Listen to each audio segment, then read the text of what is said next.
আলু টিক্কা,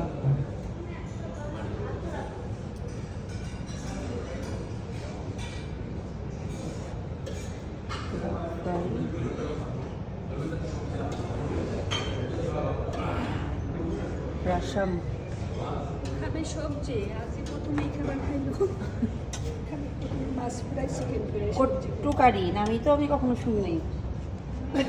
সব চিনি না, খাওয়ার কম খাচ্ছি। কট্টুকারি, তারপরে এটা বেঙ্গলি স্টাইলে করছে মিক্সড ভেজিটেবল, এটার নাম দিয়েছে আলু টিক্কা।